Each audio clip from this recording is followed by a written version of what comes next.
Hello everyone, मैं Pravesh Sharma. Welcome back to my channel. आज हम देखेंगे शिक्षा की अवधारणा, कॉन्सेप्ट ऑफ एजुकेशन। शिक्षा जीवन पर्यंत चलने वाली प्रक्रिया है, ऐसा कि हम जानते हैं। नवजात शिशु जब इस संसार में जन्म लेता है तो वह असहाय तथा असामाजिक होता है। कहने का तात्पर्य ये है कि वह दूसरों पर डिपेंड रहने वाला होता है और समाज के विषय में उसे कोई जानकारी या कोई ज्ञान नहीं होता है। वह शिक्षा ही है जिसके द्वारा वह अपनी विभिन्न प्रवृत्तियों का शोधन व मार्गांतरीकरण करते हुए मानव या सामाजिक प्राणी बनने का सौभाग्य प्राप्त करता है। कहने का तात्पर्य ये है कि वह जैसे जैसे चाहे वह अनुकरण द्वारा सीखे, चाहे किसी के निर्देशों के अनुसार सीखे, तो अपनी जो प्रवृत्तियाँ होती हैं वे पाश्विक प्रवृत्तियाँ ही एक तरह से होती हैं। जैसे कभी भी रो देना, कभी भी हंस देना, और रोने की प्रवृत्ति बालक में ज़्यादा होती है। तो जो इस प्रकार की प्रवृत्तियाँ होती हैं या ठीक से काम न करने की प्रवृत्तियाँ होती हैं, धीरे धीरे जैसे जैसे बच्चा बड़ा होता है तो शिक्षा ही वह साधन है जिसके द्वारा इन प्रवृत्तियों का शोधन होता है तथा मार्गांतरीकरण होता है। यानी कि अपने जो शोधन प्रवृत्तियों का शोधन करके वह आगे बढ़ता है और इसी के शिक्षा के द्वारा वह मानव या फिर सामाजिक प्राणी बनता है। इस संदर्भ में प्रसिद्ध विद्वान लॉक ने उचित ही लिखा है कि पौधों का विकास कृषि द्वारा एवं मनुष्य का विकास शिक्षा द्वारा होता है। Plants are developed by cultivation and man by education. शिक्षा एक स्वाभाविक प्रक्रिया है जो जन्म से लेकर मृत्यु पर्यंत चलती है या चलती रहती है। शिक्षा ही संस्कृति एवं सभ्यता की मूल जननी है। जैसा कि हम जानते हैं, हमारी संस्कृति पीढ़ी दर पीढ़ी हस्तांतरित होती है। हमारे रीति रिवाज क्या हैं और हमारे त्यौहार कौन कौन से हैं, प्रथाएं कौन कौन सी हैं, या फिर हमें किस तरह का व्यवहार समाज में करना चाहिए, हमें किस तरह से बोलना चाहिए, हमें किस तरह से लोगों के साथ व्यवहार करना चाहिए, ये सब हमें शिक्षा ही सिखाती है। तो इसीलिए कहा गया है शिक्षा ही संस्कृति एवं सभ्यता की मूल जननी है। इसलिए सृष्टि के प्रारंभिक काल से लेकर आज तक शिक्षा का महत्व तथा प्रभाव स्वीकार किया जाता रहा है। इस संदर्भ में कुछ विद्वानों के विचार इस प्रकार से हैं।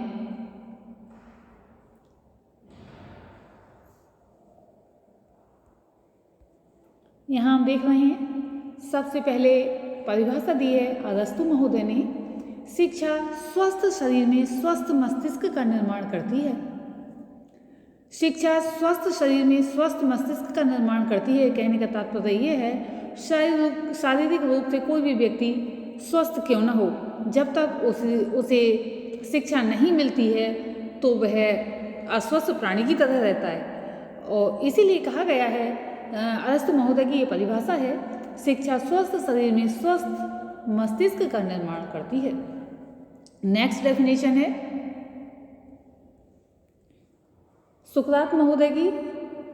इन्होंने लिखा है, शिक्षा का उद्देश्य सार्वभौम सत्यों एवं ज्ञान को प्राप्त करना है। कहने का तात्पर्य यहाँ पर यह है, सार्वभौम यानी कि जो कि सभी के द्वारा माने गए हैं, ऐसे सत्यों एवं ज्ञान को प्राप्त करना है। तो शिक्षा द्वारा वास्तविकता यही है कि सत्यों का ज्ञान होता है या सार्वभौमिक सत्यों का ज्ञान होता है शिक्षा के द्वारा ही। नेक्स्ट परिभाषा हम देख रहे हैं कांट महोदय की। कांट महोदय ने लिखा है, शिक्षा व्यक्ति की उस पूर्णता का विकास है जिस पर वह पहुंच सकता है। यानी कि जो अनुकरण करने की, यानी कि क्षमता तो अंदर बालक के विद्यमान पहले से होती ही है, किंतु शिक्षा के द्वारा ही वह सीख पाता है। तो कांट महोदय की परिभाषा है, शिक्षा व्यक्ति की उस पूर्णता का विकास है जिस पर वह पहुंच सकता है। शक्ति बालक के अंदर है ग्रहण करने की, और शिक्षा ज्ञान प्रदान करती है। नेक्स्ट डेफिनेशन हम देख रहे हैं प्लेटो महोदय की। प्लेटो महोदय ने लिखा है, शिक्षा से मेरा अभिप्राय उस प्रशिक्षण से है जो अच्छी आदतों द्वारा बच्चों में अच्छी नैतिकता का विकास करती है। एक बार फिर से देख लेते हैं इस परिभाषा को। शिक्षा से मेरा अभिप्राय उस प्रशिक्षण से है जो अच्छी आदतों द्वारा बच्चों में अच्छी नैतिकता का विकास करती है। हमें उस शिक्षा की आवश्यकता है, आगे देख रहे हैं स्वामी विवेकानंद ने परिभाषा दी है, हमें उस शिक्षा की आवश्यकता है जिसके द्वारा चरित्र का निर्माण होता है, मस्तिष्क की शक्ति बढ़ती है, बुद्धि का विकास होता है व मनुष्य अपने पैरों पर खड़ा हो सकता है। इन्होंने लिखा है इसका तात्पर्य है कि हमें उस शिक्षा की आवश्यकता है जिसके द्वारा चरित्र में बहुत सारे तत्व आ जाते हैं। हमें किस तरह से लोगों के साथ व्यवहार करना है, सत्य बोलना है, गलत कार्य नहीं करने हैं, इस प्रकार के बहुत सारे तत्व चरित्र में, कैरेक्टर में सम्मिलित हो जाते हैं। मस्तिष्क की शक्ति बढ़ती है क्योंकि शिक्षा हमें सत्य से अवगत कराती है, सत्यता के मार्ग पर ले जाती है। बुद्धि का विकास होता है क्योंकि हम जो असत्यों को स्वीकार किए बैठे रहते हैं उनका पर्दा हट जाता है, यानी कि अंधकार से प्रकाश की ओर जाने लगते हैं और मनुष्य अपने पैरों पर खड़ा हो सकता है। यानी कि जब सत्यों का ज्ञान कर लिया शिक्षा द्वारा तो वह अपने पैरों पर खड़ा हो सकता है। यानी कि अपने पैरों पर खड़ा होने से तात्पर्य यहाँ पर बहुत सारा है कि आजीविका के साधन जुटा सकता है, इस प्रकार से बहुत सारे अर्थ निकल आते हैं। या फिर सत्य को जान लेता है, ये भी पैरों पर खड़ा होना है कि दूसरों के आश्रय नहीं रहना पड़ता, वह खुद समझने लगता है। शिक्षा के संबंध में व्यक्त किए गए शिक्षा के संबंध में जो भी व्यक्त किए गए हैं अब तक विचार, यानी कि जो विद्वानों ने परिभाषाएं दी हैं, शिक्षा के प्रभाव और महत्व को भली भांति समझा जा सकता है। आचार्य चाणक्य ने भी शिक्षा के महत्व को व्यक्त करते हुए लिखा है, इन्होंने बहुत गहरी बात लिखी है। माता शत्रु पिता वैरी येन वालो न पाठिता न शोभते सभा मध्य हंस मध्य वको यथा। इसमें लिखा गया है कि माता शत्रु हैं, पिता वैरी हैं, जो कि जिन्होंने अपने बच्चों को नहीं पढ़ाया, नहीं पढ़ाते हैं, वे बालक उसी प्रकार से शोभा प्राप्त नहीं करते हैं जैसे कि हंसों के मध्य में कोई बगुला शोभा प्राप्त नहीं करता है। इस प्रकार चाणक्य के उपयुक्त श्लोक से स्पष्ट होता है कि शिक्षा को शुरू से ही महत्व प्रदान किया जाता रहा है। अब हम देखेंगे शिक्षा का अर्थ, मीनिंग ऑफ एजुकेशन। शिक्षा शब्द का प्रयोग अनेक अर्थों में किया जाता है। इसके विभिन्न अर्थ इस प्रकार से हैं। सबसे पहला हम यहाँ पर देख रहे हैं शाब्दिक अर्थ। जब हम किसी शब्द के अर्थ को जानना चाहते हैं तो हमारे मन में उसके शाब्दिक अर्थ को जानने की उत्सुकता सहज में ही उत्पन्न हो जाती है कि इस शब्द का अर्थ क्या है। शाब्दिक अर्थ जानने से एक तो शब्द की उत्पत्ति संबंधी जानकारी प्राप्त हो जाती है और दूसरे शब्द का बहुत कुछ अर्थ भी स्पष्ट हो जाता है। इस दृष्टिकोण को रखकर सर्वप्रथम हम शिक्षा शब्द के शाब्दिक अर्थ पर विचार करेंगे। तो यहाँ पर शाब्दिक अर्थ दिया गया है। शिक्षा शब्द अंग्रेजी भाषा के, शिक्षा शब्द जो है अंग्रेजी भाषा के एजुकेशन नामक शब्द का हिंदी रूपांतरण है। एजुकेशन शब्द की उत्पत्ति लैटिन भाषा के एजुकेटम शब्द से हुई है। यहाँ पर प्रश्न आते हैं बहुत सारे परीक्षाओं में, शिक्षा शब्द अंग्रेजी के किस शब्द से बना है? तो एजुकेशन शब्द से बना है। एजुकेशन शब्द की उत्पत्ति कौन सी भाषा से हुई है? तो एजुकेशन शब्द की व्युत्पत्ति लैटिन भाषा से हुई है। इस प्रकार बहुत सारे प्रश्न बन जाते हैं। एजुकेटम शब्द का निर्माण दो शब्दों से मिलकर हुआ है, ई तथा केटम। ई का अर्थ है अंतः यानी कि अंदर और केटम का अर्थ है आगे बढ़ाना या अग्रसर करना। इस तरह शाब्दिक अर्थ के अनुसार शिक्षा का अर्थ है बालक की अंतर्निहित शक्तियों या गुणों को बाहर की ओर, यानी कि इन गुणों का बाहर की ओर विकास करना, यानी कि जो अंदर शक्तियाँ निहित हैं बालक की उनको जो है बाहर की ओर अग्रसर करना, यानी कि उनका विकास करना। कहने का तात्पर्य है कि सर्वांगीण विकास करना। कुछ शिक्षाविद एजुकेशन शब्द की व्युत्पत्ति लैटिन भाषा के कुछ शब्दों से मानते हैं जो कि इस प्रकार से हैं। सबसे पहले हम देख रहे हैं एडुसियर या एजुसियर। इसका तात्पर्य है टू लीड फोर्थ। तो इसका तात्पर्य है टू लीड फोर्थ या टू ब्रिंग फोर्थ, यानी कि प्रकट करना, जो उसके अंदर शक्तियां हैं उनको प्रकट करना। दूसरा शब्द है एजुकेयर या एडुकेयर। इसका अभिप्राय है या तात्पर्य है to bring up, to educate, to raise. इसका तात्पर्य है शिक्षित कर यानी कि शिक्षित करना, टू एजुकेट यानी कि शिक्षित करना, और टू रेस यानी कि पालन पोषण करना। अब हम देखेंगे इसके बाद शिक्षा का संकुचित अर्थ, नैरो मीनिंग ऑफ एजुकेशन, क्योंकि ये बताया जा चुका है कि शिक्षा शब्द का प्रयोग अनेक अर्थों में किया जाता है। तो सबसे पहले हमने शाब्दिक अर्थ देख लिया, अब हम देख रहे हैं शिक्षा का संकुचित अर्थ। कभी कभी प्रश्न इस प्रकार से भी आ जाता है कि शिक्षा का शाब्दिक अर्थ बताइए, या फिर इस तरह से भी आ जाता है शिक्षा का संकुचित अर्थ बताइए। तो शॉर्ट क्वेश्चन में उतना ही लिखना होता है, लेकिन केवल ये पूछा जाए शिक्षा का अर्थ बताइए, और लॉन्ग क्वेश्चन हो तो उसमें सभी अर्थ लिखने होंगे। तो यहाँ शिक्षा का संकुचित अर्थ हम देख रहे हैं। शिक्षा के संकुचित अर्थ से आशय बालक को विद्यालय में प्रदान की जाने वाली शिक्षा से है। अन्य शब्दों में, जब बालक को पूर्व निश्चित योजना द्वारा वयस्क वर्ग निश्चित काल, यहाँ पर ये स्पष्ट करना आवश्यक हो जाता है कि वयस्क वर्ग द्वारा यानी कि शिक्षकों द्वारा निश्चित काल यानी कि एक समय निर्धारित जो होता है, निश्चित पद्धतियों से निश्चित प्रकार का ज्ञान प्रदान किया जाता है, तो उसे संकुचित शिक्षा कहते हैं। यहाँ पर शिक्षा विशेष विद्यालय, विशेष शिक्षण, विशेष काल, विशेष पद्धति तथा विशेष पाठ्यक्रम तक निश्चित हो जाती है। विद्यालय में शिक्षक बालक को वही शिक्षा देता है जो समाज और बालक की उन्नति हेतु जरूरी होती है, आवश्यक होती है। इस संदर्भ में रेमंड महोदय ने लिखा है, रेमंड महोदय लिखते हैं, उनकी यहाँ पर हम परिभाषा देख रहे हैं।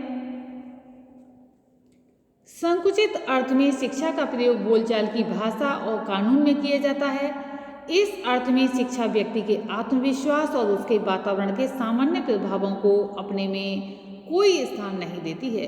इसके विपरीत ये केवल उन विशेष प्रभावों को अपने में स्थान देती है जो समाज के अधिक आयु के व्यक्ति जानबूझकर एक नियोजित रूप में अपनों से छोटों पर प्रभाव डालते हैं, भले ही ये प्रभाव परिवार, धर्म या राज्य द्वारा डाले जाएं। यथार्थ में संकुचित शिक्षा से बालक को पुस्तकीय ज्ञान यानी कि बुकिश नॉलेज तो प्राप्त हो जाती है, लेकिन उसे जो है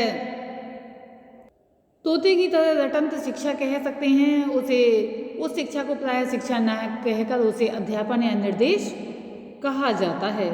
शिक्षा के संकुचित अर्थ को और अधिक स्पष्ट करने हेतु कुछ अन्य विद्वानों के विचार भी यहाँ पर हम देख सकते हैं। यहाँ पर हम देख रहे हैं, संकुचित अर्थ में शिक्षा का अर्थ हमारी शक्तियों के विकास और सुधार के लिए चेतनापूर्ण किए गए, यहाँ पर थोड़ा सा मिस टाइपिंग हो गया है, यहाँ पर चेतना है, चेतनापूर्वक किए गए प्रयासों से लिया जाता है। J.S. मैकेंजी ने लिखा है, फिर से इस परिभाषा को देख लेते हैं। संकुचित अर्थ में शिक्षा का अर्थ हमारी शक्तियों के विकास और सुधार के लिए चेतनापूर्वक किए गए प्रयासों से लिया जाता है। वो कहते हैं कि जो संकुचित अर्थ है, ये तो बताया जा चुका है कि एक समय निश्चित होता है, निश्चित अध्यापक होते हैं, निश्चित शिक्षण पद्धतियाँ होती हैं, और निश्चित ही एक विद्यालय होता है जिसमें बालक शिक्षा ग्रहण करता है। तो इसमें यही बताया गया है कि हमारी शक्तियों के विकास और सुधार के लिए चेतनापूर्वक किए गए प्रयासों से लिया जाता है। सेकंड परिभाषा हम देख रहे हैं, शिक्षा एक प्रक्रिया है जिसमें तथा जिसके द्वारा बालक के ज्ञान, चरित्र तथा व्यवहार को एक विशेष सांचे में ढाला जाता है। ये परिभाषा है ड्रेबर महोदय की। ये लिखते हैं, education is a process in which and by which the knowledge, character and behaviour of the young are shaped and moulded.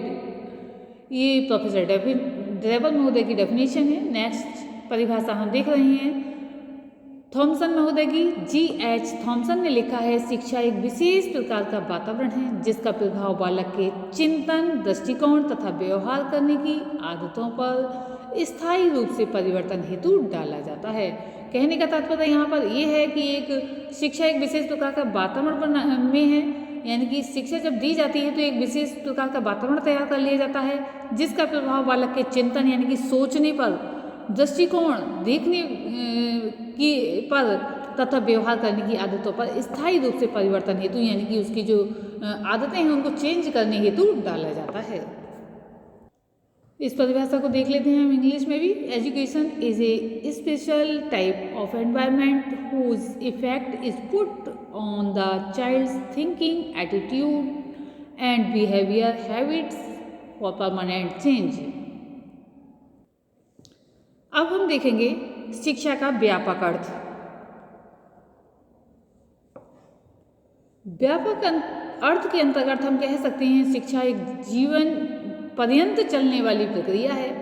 सरल शब्दों में व्यक्ति जन्म से लेकर मृत्यु पर्यंत यानी कि मृत्यु तक के मध्य की जीवन यात्रा में जो कुछ सीखता है और महसूस करता है वह सब व्यापक अर्थ के अनुसार शिक्षा के तहत आता है। इस तथ्य को हम मनुष्य के विकास पर प्रकाश डालते हुए देखेंगे। व्यक्ति या बालक के संपूर्ण जीवन विकास दो बातों पर आधारित है। एक तो उसकी व्यक्तित्वता और दूसरा उसका समाज यानी कि सोसाइटी। व्यक्तित्वता के तहत हम ये विचार करते हैं कि बालक के पैतृक संस्कार कैसे होते हैं, यानी कि जो वंश परंपरागत यानी कि पिता से जो संस्कार मिलते हैं वो कैसे होते हैं, उनमें कौन सी शक्तियाँ और भावनाएं अंतर्निहित होती हैं आदि। यह बालक के विकास का वंशानुक्रमीय या फिर मनोवैज्ञानिक पक्ष होता है। बालक की व्यक्तित्वता के साथ साथ उसके विकास में समाज का महत्वपूर्ण प्रभाव पड़ता है।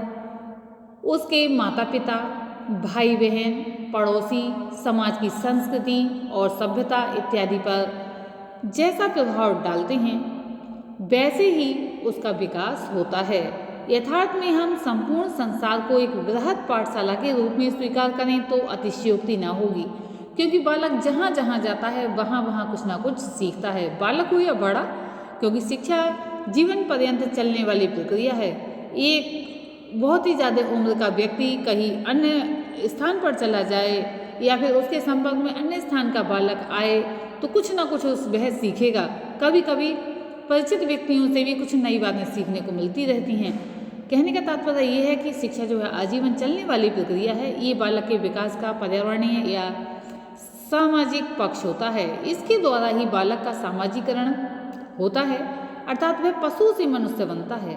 इस प्रकार व्यापक अर्थ के अनुसार शिक्षा से आशय उस प्रक्रिया से है जिसमें बालक अपने व्यक्तित्व का विकास करता है और जीवन पर्यंत अनुभवों को जो है अर्जित कर जीवन की विभिन्न प्रकार की समस्याओं को सुलझाता है। कि बालक जब शिक्षा ग्रहण करता है तो उसका जो है व्यक्तित्व का विकास होता है। व्यक्तित्व में भी बहुत सारे तत्व शामिल हो जाते हैं।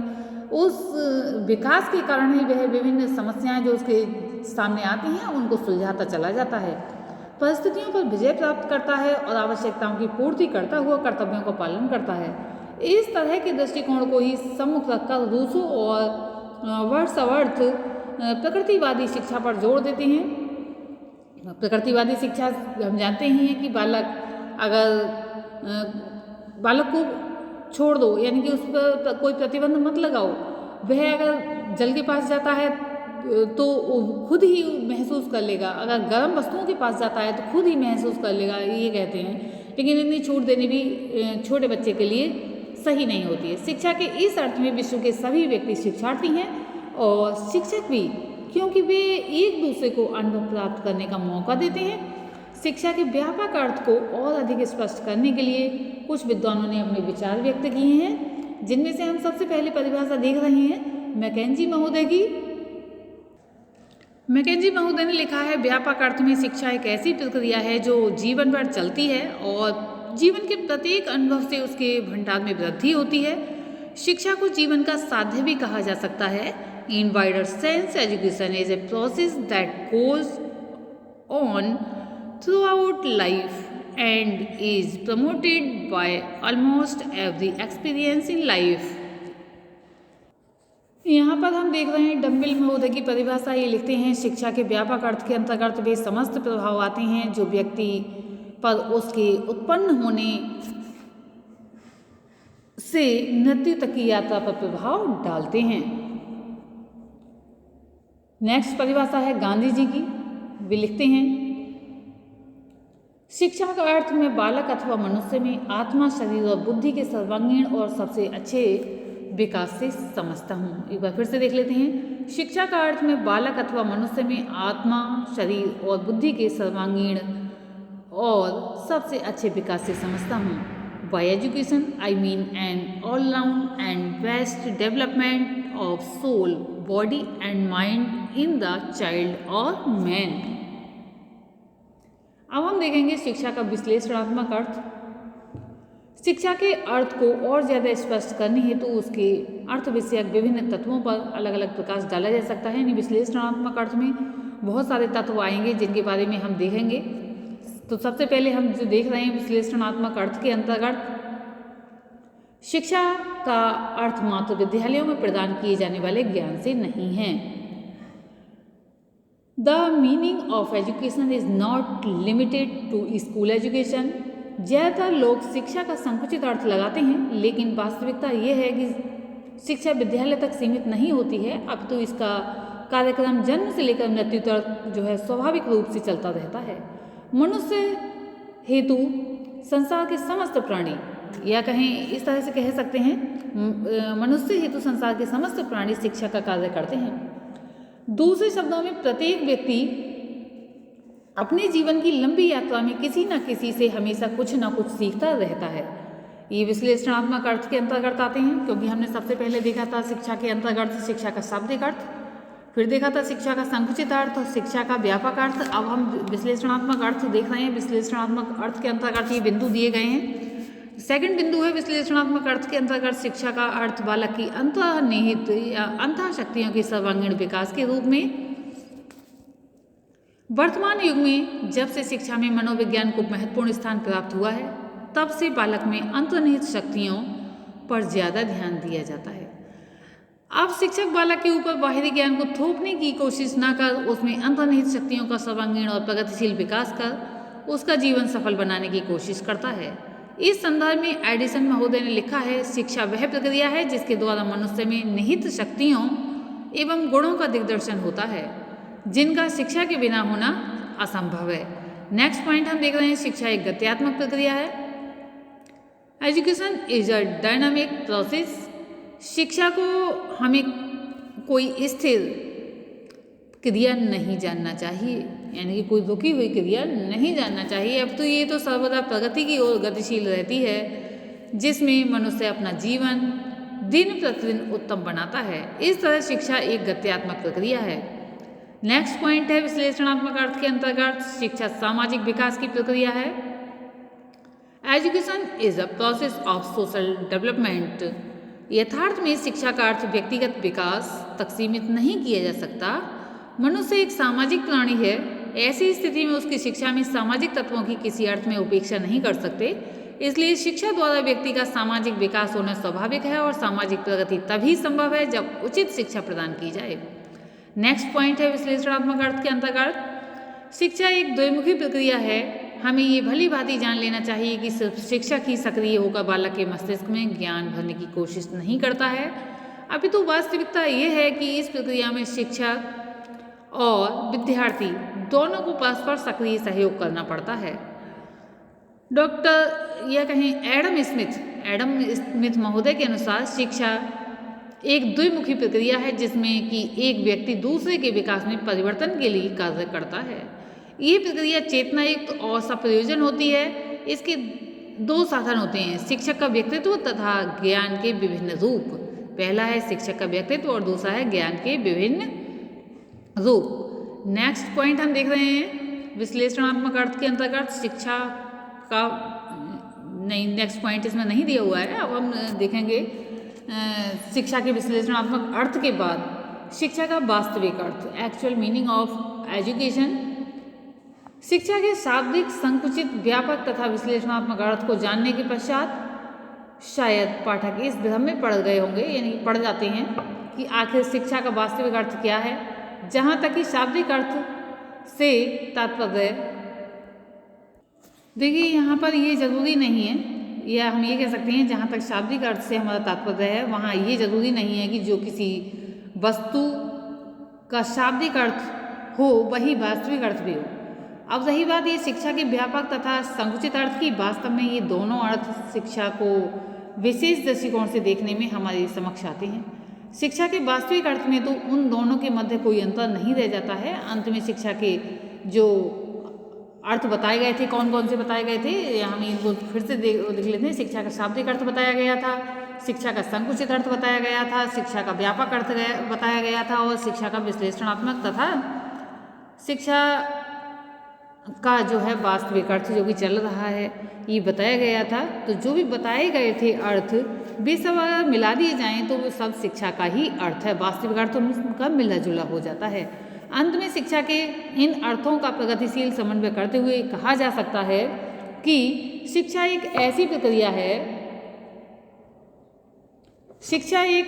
प्रक्रिया है जो व्यक्ति या बालक का बौद्धिक, सामाजिक, सांस्कृतिक एवं आध्यात्मिक विकास करती है और उसके जीवन को सफल बनाती है तथा इस प्रकार से उसके व्यवहार में परिवर्तन तथा परिवर्तन लाती है, जो कि व्यक्ति, समाज, देश तथा विश्व हेतु जरूरी है, विश्व के विकास हेतु जरूरी है।